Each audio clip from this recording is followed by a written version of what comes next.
अस्सलाम वालेकुम दोस्तों। उम्मीद है आप सब खैरियत से होंगे, खुशबाश होंगे। आज की इस वीडियो में हम थीसिस रिसर्च थीसिस से मुतालिक एक सब टॉपिक डिस्कस करेंगे। जब आप बीएस, एमफिल या पीएचडी लेवल का थीसिस लिख रहे होते हैं तो उसमें क्या होता है कि आपको थीसिस में एक certificate of approval from student ये ऐड करना होता है। सर्टिफिकेट ऑफ अप्रूवल का जो बेस्ट वे है या जो एक उसका स्टाइल है वो आपके सामने यहाँ पे दिखाया गया है। सर्टिफिकेट ऑफ अप्रूवल बेसिकली ये स्टूडेंट की तरफ से दिया जाता है या एक सुपरवाइज़र की तरफ से होता है और एक स्टूडेंट की तरफ से होता है। ठीक है, यानी कि वो कभी कभार ये होता है कि सुपरवाइज़र खुद लिखते हैं और कभी वो कह देते हैं स्टूडेंट को कि आप खुद लिख लें सर्टिफिकेट ऑफ अप्रूवल। और इसमें आपको ये कुछ लाइंस लिखनी होती हैं, आपको ये बताना होता है कि हमने ये काम किया है, इस सुपरवाइज़र की निगरानी में किया है, ये डिपार्टमेंट है, ये यूनिवर्सिटी है और किस लिए किया है, कौन सी डिग्री फुलफ़िल कर रहे हैं आप, बीएस की, एमएस की या पीएचडी की।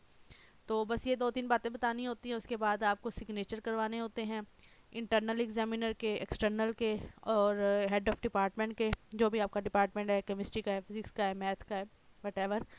तो आपने क्या करना है कि सर्टिफिकेट ऑफ अप्रूवल लिखना होता है। आपके सामने दिखाया गया है, इसमें हम देख लेते हैं कि आप कैसे लिखें इसको। सर्टिफिकेट ऑफ अप्रूवल में आपने स्टार्ट ऐसे करना होता है कि आपने अपनी पहले टाइटल बताना होता है रिसर्च का, फिर ये बताना होता है कि ये किसने किया है, आप अपना नेम बताएंगे, स्टूडेंट अपना नेम बताएंगे। फिर उसके बाद आपको ये बताना होता है कि किसकी सुपरविज़न में किया है। आपने सुपरवाइज़र का नेम ऐड हो जाएगा, डिपार्टमेंट का नेम और यूनिवर्सिटी का नेम। उसके बाद फिर आप बताएंगे कि किस डिग्री के लिए ये किया गया है। बस दैट्स इट। अब यहाँ पे एग्जांपल समझ लेते हैं। Certificate of approval, this is to certify that such work presented in thesis. आपने थीसिस का टाइटल लिखना है। इन टाइटल, ये टाइटल है जी, ये एक्सपोज टाइटल लिखा है, exploring usability of Cedrus deodara sawdust for decontamination of waste water containing Christopher head dye. Title जो है वो इन्वर्टेड कोमास में होना चाहिए और थोड़ा सा अगर बोल्ड कर दें जिस तरह यहाँ पे किया गया है तो ये अच्छा रहता है। और ये सर्टिफिकेट ऑफ अप्रूवल वाली जो हेडिंग है ये मिड में आती है और उसके बाद ये आप इसको इस तरह जस्टिफाई करके बोथ लाइन से लिखते हैं। अच्छा, ये टाइटल हो गया। ये थीसिस है, रिसर्च वर्क प्रेजेंट किया है थीसिस में। It was conducted by this, यहाँ पे आपका नेम आएगा, जो आपका नेम है स्टूडेंट नेम, इस स्टूडेंट ने किया है under the supervision of this. यहाँ पे आपका सुपरवाइज़र का नेम आएगा, जो आपके सुपरवाइज़र हैं, जो जिनकी सुपरविजन में आप काम कर रहे हो उनका नेम आएगा।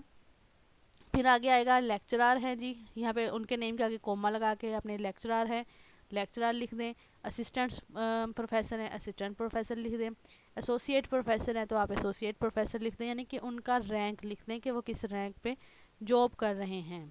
ठीक है, फिर कोमा, फिर डिपार्टमेंट ऑफ केमिस्ट्री, फिर कोमा, फिर university of Sahiwal, comma, Sahiwal यानी कि यूनिवर्सिटी का नेम, यहाँ पे पोस्ट नेम लिखा है, आप जिस यूनिवर्सिटी से पढ़ रहे हैं आप उस यूनिवर्सिटी का नेम लिखेंगे, जो आपका डिपार्टमेंट आप डिपार्टमेंट लिखेंगे। ठीक है, उसके बाद पंजाब पाकिस्तान लिखना है तो लिख दें, अदरवाइज उसका स्किप भी कर सकते हैं लेकिन पाकिस्तान लाजमी लिखें। उसके बाद this thesis is being submitted to examination department, चूँकि आप एग्जामिनेशन डिपार्टमेंट को सबमिट करवाते हो, क्योंकि ये भी एक सेमेस्टर में यही एक पेपर होता है। आप जिस तरह थ्योरी सेमेस्टर में आप थ्योरी के पेपर देते हो तो ये भी एक पेपर ही काउंट होता है यूनिवर्सिटी ऑफ साहिवाल में। ठीक है, in partial fulfilment of the requirements for degree of bachelor of science in chemistry, means BS in chemistry, bachelor of science है। अगर एमफिल है तो मास्टर ऑफ फिलोसफी, इसी तरह पीएचडी का भी ठीक हो गया। और अब इसमें यह है कि जो आपकी डिग्री है आप यहाँ पे लिखते हैं कि आप इसमें बैचलर किया है, फिर मास्टर किया है, एमफिल किया है या पीएचडी की है। तो ये सर्टिफिकेट ऑफ अप्रूवल की छोटी सी स्टेटमेंट है। और ये लाइंस आपने इस तरह लिखनी होती है कि टाइटल और नेम अपना, सुपरवाइज़र का और डिग्री का बताना होता है। इसमें कोई और लंबी चौड़ी डिटेल नहीं होती और ना ही वो ऐड होनी चाहिए, क्योंकि ये एक छोटी सी स्टेटमेंट होती है, इसको बस ऐड करना। उसके बाद आपने क्या करना है, 3 सिग्नेचर की जगह बना लेनी है। एक इंटरनल एग्जामिनर हो गए, इंटरनल एग्जामिनर वो हैं आपके जो आपके सुपरवाइज़र हैं, वो इंटरनल एग्जामिनर हैं। एक्सटर्नल एग्जामिनर वो होते हैं जो आपका वाइवा लेने के लिए आते हैं आउट ऑफ यूनिवर्सिटी या आउट ऑफ सिटी। जिसको बुलाया जाता है, जो आपका वाइवा कंडक्ट करवाता है, ठीक है, वो एक्सटर्नल एग्जामिनर, यहाँ पे उनके साइन होते हैं। फिर है head of department, department of chemistry, यहाँ पे आपके जो डिपार्टमेंट के हेड हैं, एचओडी हैं, उनके साइन होते हैं, ठीक है।